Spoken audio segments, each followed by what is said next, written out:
Welcome back to Whiteout Weekly on a glorious victory week, but yet another heart-stopping victory against a Big Ten opponent in the opening week. Penn State survives the Purdue Boilermaker blackout 35-31. But before that, we're going to go around the trenches, aka around the Big Ten, and just kind of go over what happened this weekend um, in our favorite conference. So, Dave, what did you see this weekend? So definitely a lot to unravel. Obviously we'll touch on the Penn State game and how close that was. But when you look across the landscape, not just college football, especially in the Big Ten, you have a lot of teams that had a couple scares. So kicking it off in your favorite city, Iowa City, where we had the Iowa Hawkeyes struggling with the South Dakota State Jackrabbits. Uh, Putting up a grand total of 7 points, and no, they did not score a touchdown. I They had to had check one the field goal play-by-play to confirm. and I was like, how two did they get safe. seven without a touchdown? Makes no sense. One field goal and two safety to come out of their home stadium unscathed against the Jackrabbits. So Spencer Petras, I was for those keeping track at home, is still god awful. no, I mean, can we admit Offense. I was elite? Yeah. When we let up, what did they let up 3 points against the Didn't FCS team, and they're elite. didn't do jack shit on offense. So plenty to be concerned about in Iowa City, especially with Yes, the battle love of it. the Cy-Hawk Trophy looming this week when Iowa State comes to town. So that's where I would go first.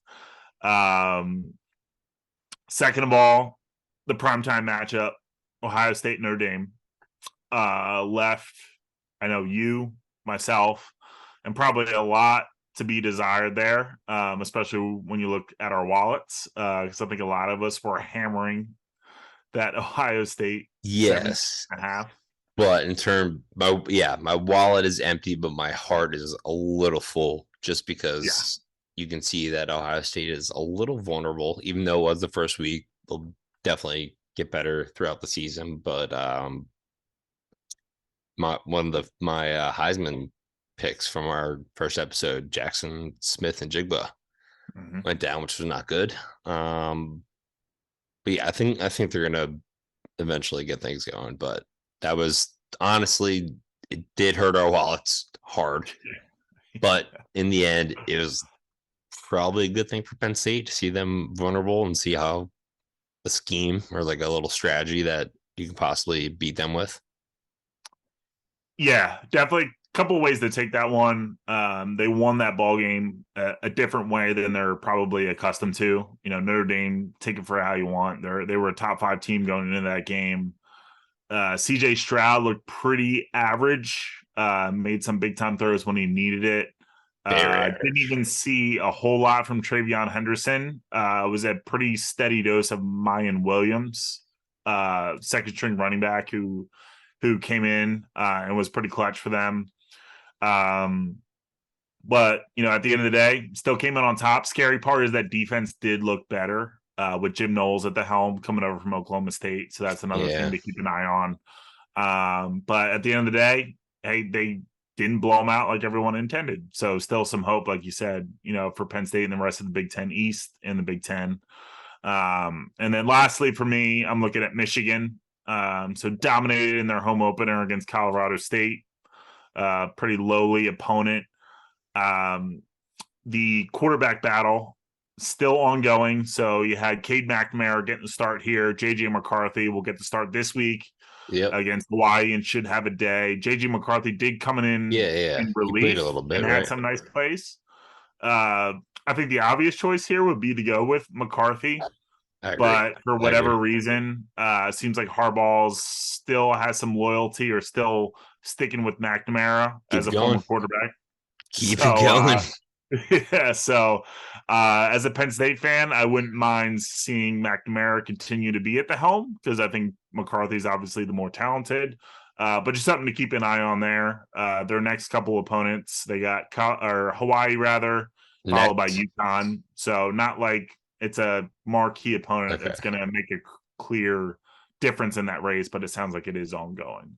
So McCarthy will play Hawaii, and then Cade will be back in versus UConn, or they're going to make a decision I don't by know if they went that UConn. far. I think they said at least McNamara will get game one, which he did, and then McCarthy will get game two, and then they'll play kind of game three is kind of up in the air. Again, with it being UConn, it's a pretty low, another lowly opponent. So let's hope it's to give it to McNamara, and he just absolutely destroys it, and then absolutely there you go, give you one. At Keep least that thing going. Penn State faces them. Absolutely. So for me, I'm gonna go with one of my Big Ten betting bonanza bets. It was I bet the live spread Indiana -1.5. We recorded a couple of days earlier, so the official tally is that I had it at Indiana -3. But this game was just the ultimate Big Ten. This is why we do the Big Ten betting bonanza for games like this. Let me go over what happened from 13 minutes, basically 2 minutes into the second half, for the rest of the game. It was 17-16. The following drives: Indiana, punt; Illinois, punt; Indiana, punt; Illinois, fumble. Got some life for Indiana. Guess what they do? Punt.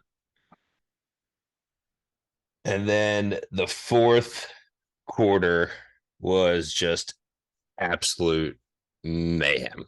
So after that Indiana punt, Illinois goes on a 9-play, 62-yard drive.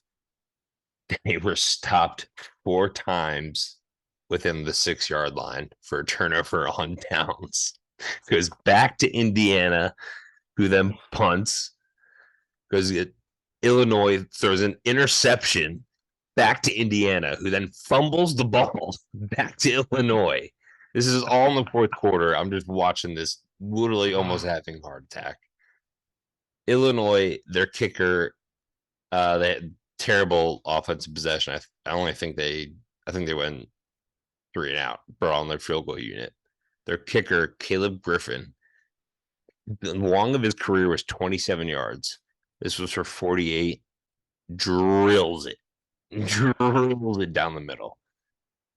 So after the field goal, Indiana then goes on a 12-play, 75-yard drive where their running back, Sean Shivers, scores a touchdown with 23 seconds left to win 23-20. I get the Big Ten betting bonanza push, but more importantly, the wallet's a little less empty after that Ohio State blowout. Second and the 5,000 plus fans at Memorial Stadium were going bonkers. Oh yeah, absolutely.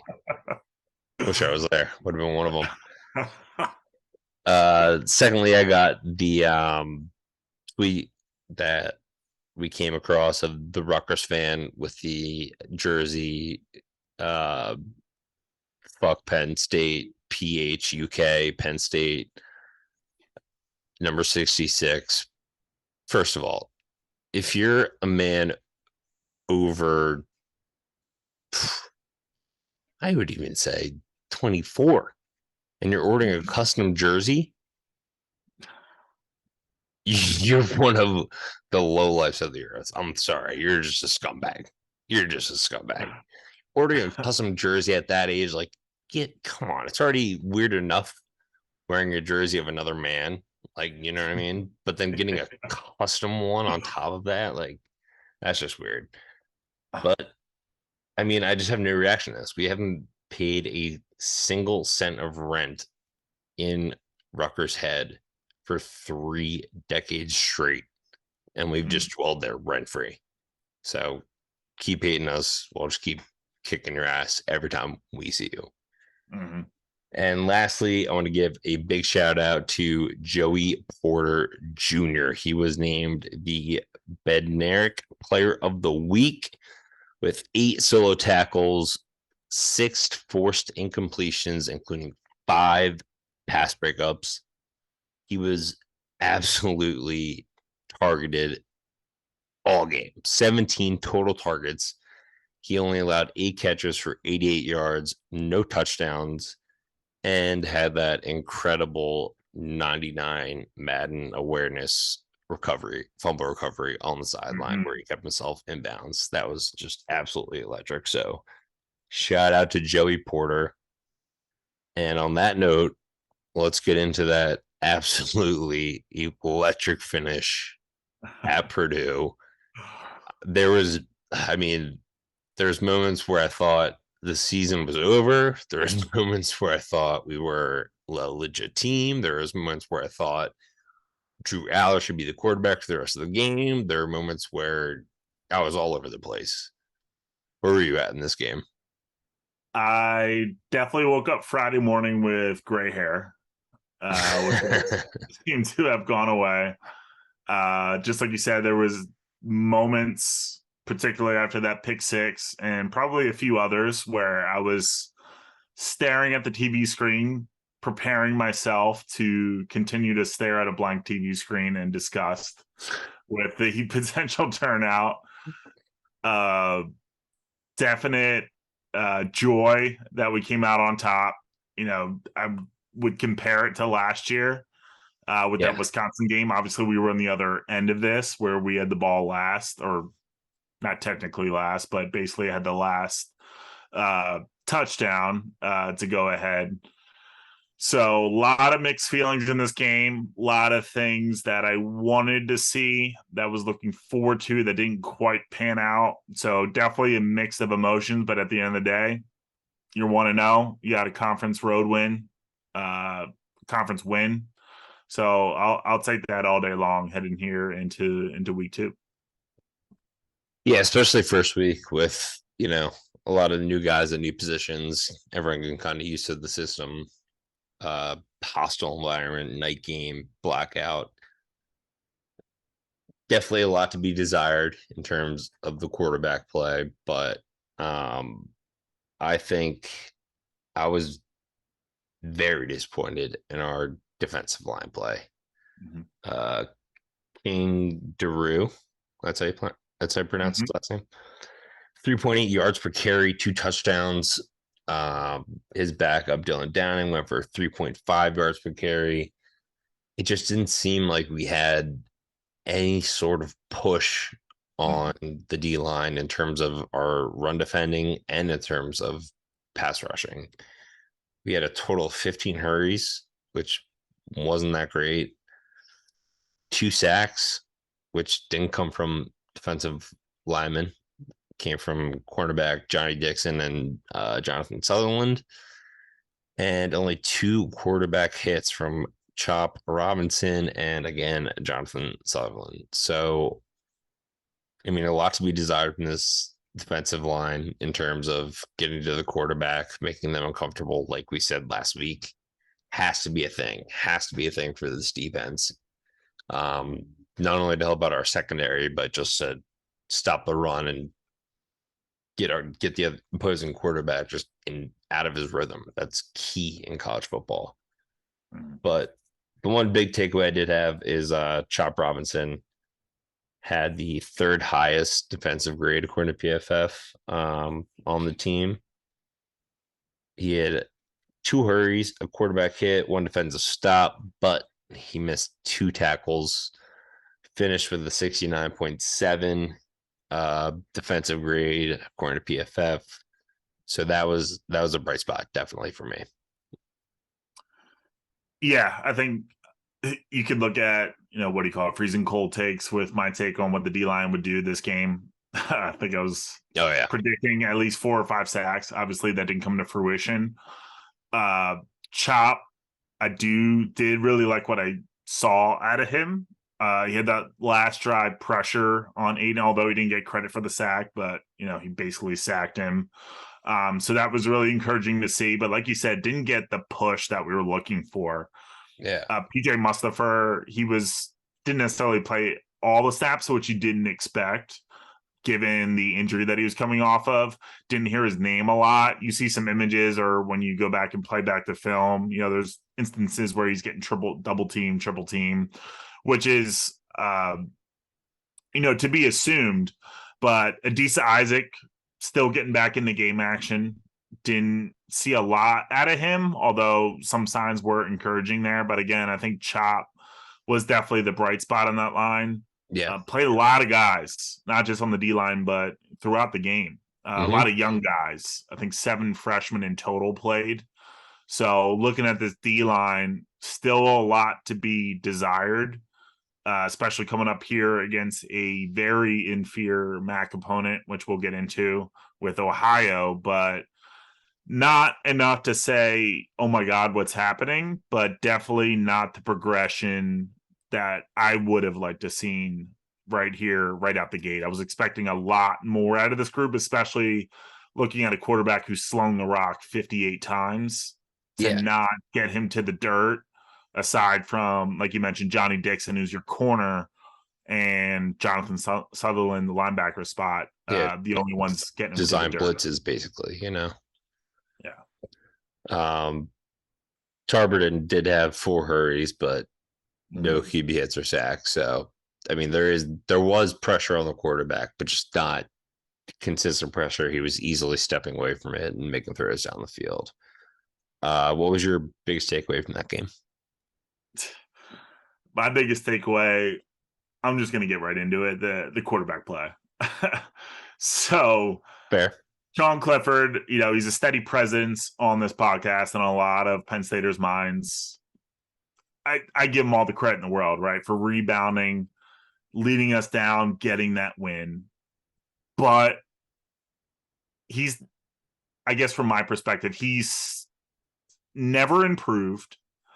From James Franklin's perspective, you don't owe this guy anything, right? This is his 4th year as a starter. He's been a bullseye 60% completion percentage. Did the receivers have drops in this game? Yes. But he finished at about 54%, I think it was, completion percentage, 20 for 37. So given they catch a couple more of those, he's at about that 60 mark. Made a absolute god-awful throw on that pick 6 that, as a 24-year-old quarterback, you can't make. And for me, coming into this game, almost a game changer too. Like almost game changer. He yes, sailed that ball like nowhere close to him. Again, on that last drive, all the credit in the world. Made it click. Got him down the field, 80 yards. In 1.5 minutes or whatever the final total was, 72 yards. So absolutely give him the credit there. But you could just see the writing on the wall. They're going to drop a couple games with that type of play because this guy is the absolute definition of he is what he is. Mm-hmm. And for those who think he's going to have that Kenny Pickett type year, and I hope I get burned on this take, but it's just not going to happen. And even from that small series that Allar came in that ball game, not just from the words of Gus Johnson and Joel Klatt, but I know everyone in America felt what that fucking kid had.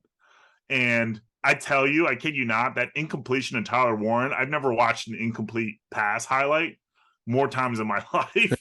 I probably watched it at least 15 times, but even leaving Singleton and Allen aside out of this, you felt that kid's presence in those 6 to 8 plays, and you thought, this kid's got it. He makes those look effortless. The scramble play to Parker Washington, just effortless. That dot over the linebacker, outside the numbers, outside the cornerback to the sidelines, which was incomplete, but just an absolute dot. Like, you could just you could see we're kind of worrying, like, oh, should we redshirt him? Like, should we just have him study and blah, blah, blah? It's like, nah, he's got the talent. Like, he's already there. His presence in that pocket and the couple plays where he was able to evade the rut, on that third down play where he slung the miss to Mitchell Tinsley, he probably could have run for that first down, but that's a learning experience. So in my mind, in this week against Ohio, he should play every snap. There is no need for Sean Clifford to play in this game for a guy who's 24 years old, who you would expect to have seen a step in this Purdue game after all the talk, second year under Mike Yurcich, knows the offense like the back of his hand. Did he have nice plays? Did he throw for 4 touchdowns? Absolutely. But I think this team and this program gains a hell of a lot more if you sit him out this week and play Drew Allar against Ohio and truly get a full game sample size of what this kid's got. Because I don't think that you get any sort of benefit from Sean Clifford going out and throwing 3 touchdowns against the Ohio Bobcats. I just don't. And that's just kind of where I stand on this position. I tend to agree, but I will play devil's advocate here. I think if you announce right away that Clifford's your backup, Aller started before the Ohio game, that is going to just absolutely crush that kid's confidence. And he just came off a game-winning drive where his confidence has to be at an all-time high. So I do agree that Aller definitely needs to get meaningful reps in this game. I don't think you can just bench Clifford after that performance. I think you start him for a half.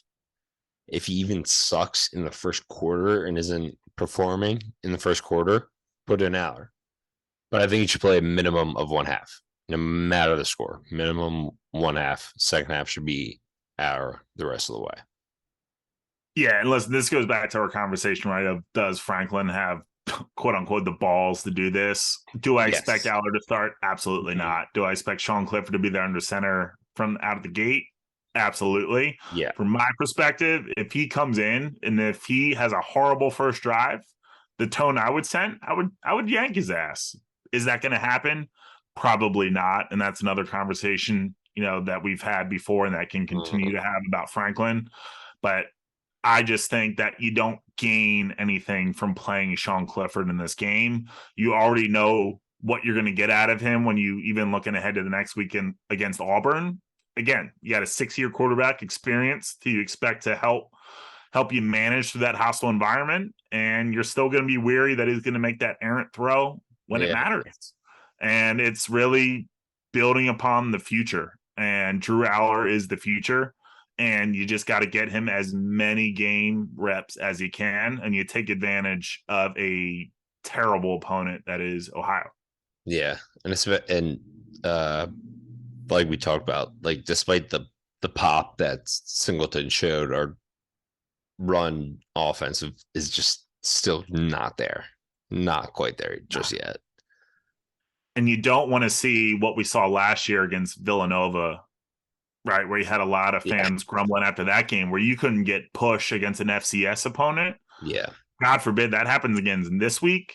I think the O-line, again, without getting too much into it, didn't take the step that we would, I think, have anticipated. But if they show a similar to performance this week that we saw last year against Nova, then there's a real concern there if they can't get a real push against a MAC opponent. They look good in the last drive with Norzad,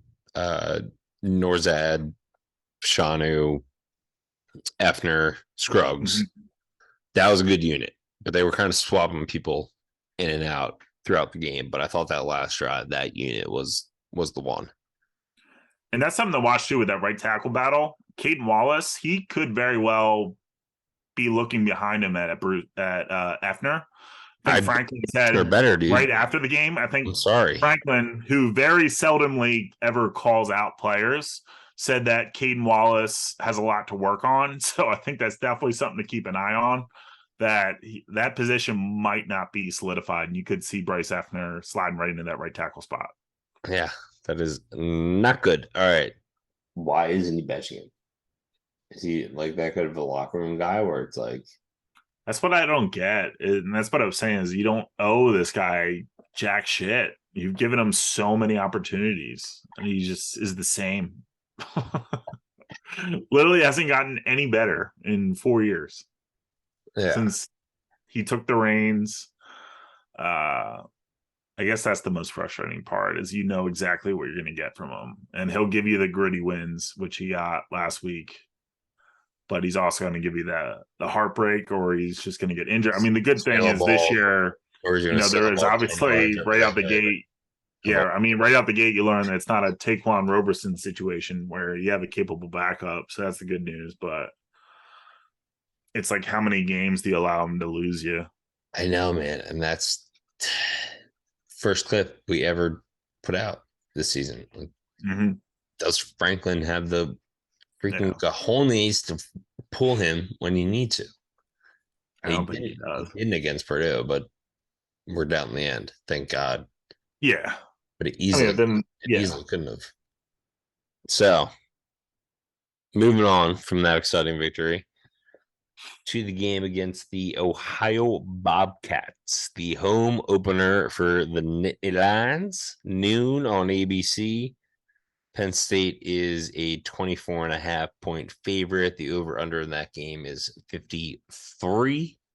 So you got to imagine that Penn State is going to either cover this game and you can bet on the team total of Iowa like under 13, or Iowa might score a couple touchdowns and Penn State's going to need to push the tempo. Um, so I actually played last week. They opened at home versus a Conference USA opponent in Florida Atlantic. They were down 17-3 at halftime, surprisingly. But held off the Owls, came back to win 41-38, but we're up 41-24 with 7 minutes and 10 seconds left in the fourth. So that final score kind of skews the what actually happened in the game. As far as their roster goes, they have a redshirt junior from Ontario, Canada, known as the Maple Missile, Curtis Rourke. Last week he was 27 of 34, which is good for a 79.4% accuracy rating, which is insane. Threw for 345 yards with 4 passing touchdowns, 1 rushing touchdown, and 0 turnovers. So definitely not obviously on the level of Aiden O'Connell, but definitely a guy to watch out for with a name like the Maple Missile. Do you got anything on their skill positions? Hard to top the Maple Missile. I I know. mean, I think we got our nice little Canadian Christian Bayou, but Maple Missile's tough to match. Looking at the skill spots at running back, Saye Bangura, or freshman rather, because of the COVID year, still considered a freshman. Had a nice game last week, 23 carries, 114 yards. So definitely something to watch out for. Again, that's up against a Conference USA opponent, so take it for what it is. Wide receiver position, they got James Bostic, who's might be one of the biggest receivers that we actually go up against this year at 6'3", 230. So pretty nice size target. Did have 6 catches, 136 yards and a tutty last week. And then the other wide receiver to look out for is they have Sam Wiglusz, Ohio State transfer. Small-bodied fellow, 5'11", about a $180. Did catch 2 touchdowns for them. Nice slot receiver, slot option for this offense. So those would be the key guys to look out for on the offensive side of the ball. So given that going into this game, fairly confident that Penn State will win, what is your key matchup? Is it on the offensive side of the ball or defensive side of the ball? I think it's going to be offensive side of the ball, and it's just going to be the glaring spot in this team is going to be the offensive line. Yeah. And I know we just kind of hammered it home in the last segment, but that offensive line, you need to see progression there. I think Olufushanu played not outstanding, but I think he had a fine game against Purdue. Didn't hear his name a lot, which is what you want outstanding. to be the case. Uh, call it his second start. I know he started the Outback Bowl. But I think the rest of the line played fairly well. Juice Scruggs holding it down at the center spot, as you would expect. Little bit of flipping at the left guard spot with Landon Tengwall and Hunter Norzad. Norzad in there for the most part towards the end of the game, and then Salim Wormley and Caden Wallace on the right hand side with Effner coming in. So I think it's a combination for me between the O-line and the running backs, which again is the topic of conversation outside of the quarterback play. But just like I mentioned with Drew Allar and that spark that you felt, I felt that, and I'm sure a lot of people felt that with Singleton and Allen, where those guys are just different. Yeah. So really for me, this game, I'm looking for the push up front that we didn't get, like we said last year against Villanova, against a very inferior opponent, but also looking for one of those guys to break I'm talking a 50, 60-yard run. Yeah. Or at this point, I'd take a 10-yard run. I think we had one of them last week against Purdue. And it was Lee. So bigger runs this week, and really not just wanting to establish the run, but actually doing it. Yeah. And I think as far as the offensive line's confidence, that's going to help tremendously. If we just have one game where they're just constantly pushing line, controlling the line, we rush for over 100 yards. I think that'll help them a lot with their development and just their overall confidence with, quite frankly, a young unit. For sure. So I'm going to go with the Ohio secondary versus our wide receiver group and Brenton Strange.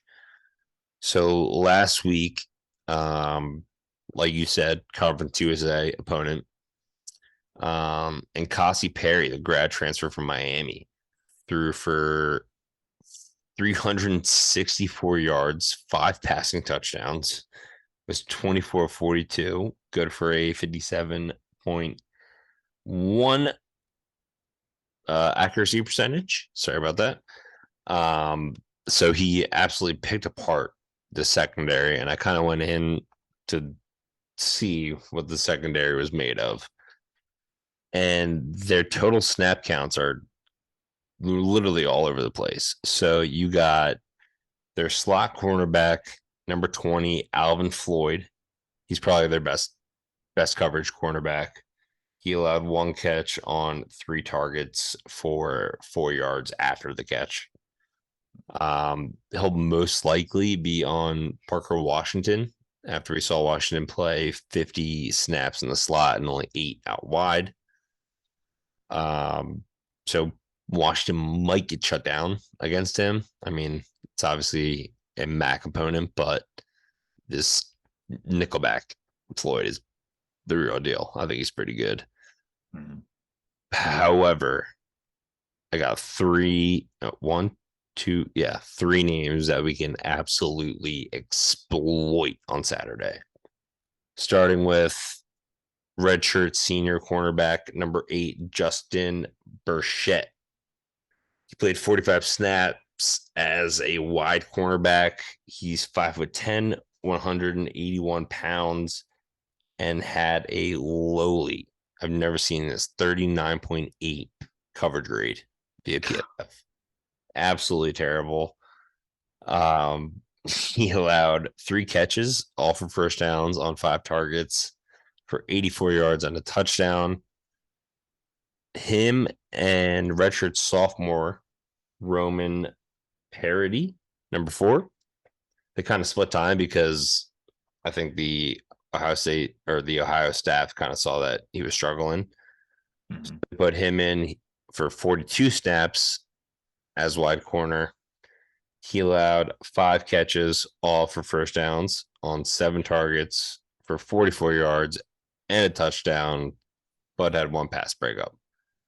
So I think those two guys are going to be covering Mitchell Tinsley, who we saw as the highest targeted wide receiver last week. Tinsley 6'1", 206. So if he's up against Burchett, who's 5'10", I mean, just lob him the ball downfield. Gonna go up and get it. Third, we got Ben Johnson, a redshirt junior safety, number 30. He had 60 snaps last week. He played strong safety and in the box, so he'll most likely be matched up against Brenton Strange. Or he'll fill in as the slot corner, in which case we can absolutely take advantage with Parker Washington there. Ben Johnson let up. He had a perfect game, 5 catches on 5 targets for 77 yards and 3 first downs.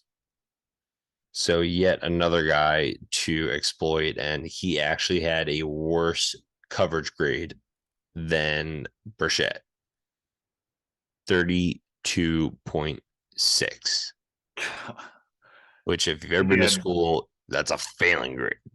That's if see me after class grade. I was going to say, I think he had 15 tackles, too. You definitely don't want your strong safety leading you in tackles. No chance. Because he was giving up all the receptions. So I would say their decent cornerback is a guy named Torrey Cox Jr., true sophomore, played 43 snaps last week. He's 5'9", 166 pounds. He allowed 2 catches for first downs on 6 targets for only 32 yards. Did allow a touchdown, but had a pass breakup. So I'd imagine he would be against Lambert Smith on the outside. Mm-hmm. Lambert Smith actually played, where is it? I don't know the exact numbers, but he played more on the outside than in the slot, which was kind of not what I expected. I expected Lambert Smith being in the slot. So I'm going to call it right now. I'm going to say Lambert Smith, Brenton Strange, and Tinsley all score touchdowns. Ooh. In the first half of that game. Love that take. Love to see Parker get involved, but I'll take those 3 as well. Yeah, Parker. I think they'll move Parker because he played a lot. 50 snaps in the slots, a lot. So I think they might move him out wide unless they get a good matchup with him in the slot. But even so, FAU, they had a redshirt freshman go for 105 yards and 2 touchdowns, 9 catches. Another redshirt freshman go for 3 catches, 46 yards, and a touchdown. And then a redshirt junior transfer from Iowa Central Community College go for 5 catches for 115 yards and a touchdown against this secondary. So I'm taking all of the receiving props in this game. Like, that's a fact. I wish you could put that in Big Ten Betting Bonanza, which will be coming up next. We had 2 bad losses, 1 terrible beat by the Croatian Bear, and 1 questionable push by me. But we'll get back to it with week 2 of the Big Ten Betting Bonanza after this.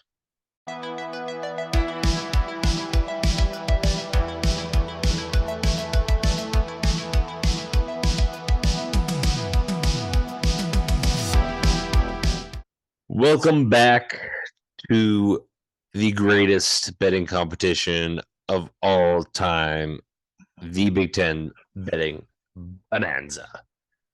And we're going to start off with our first bad beat of the season.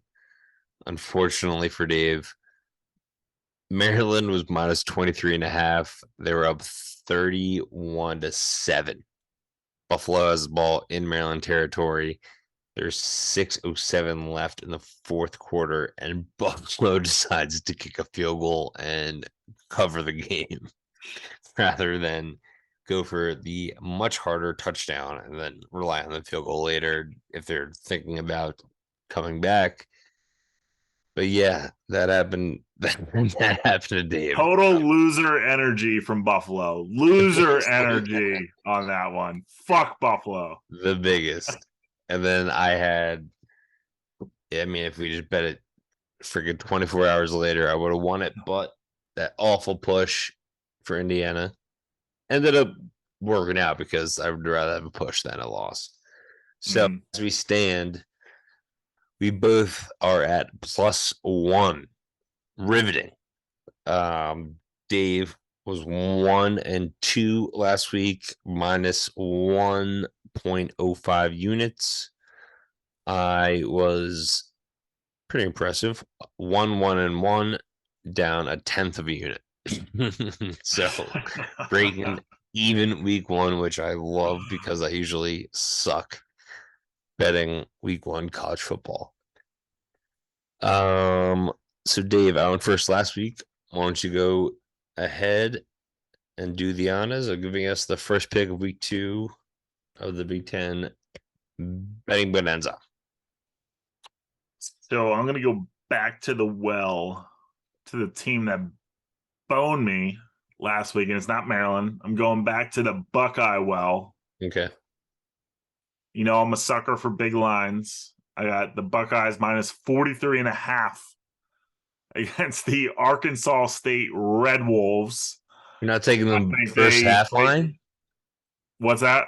You're not going to take the first half line? No, full game line. That's our full cover. game. Mark this down. Curb Your Enthusiasm incoming. I'm ready. I'm ready for it. Give it to me. Buckeyes come back strong. They win at least. Minus how much? At least 56-0. Minus how much? 43.5.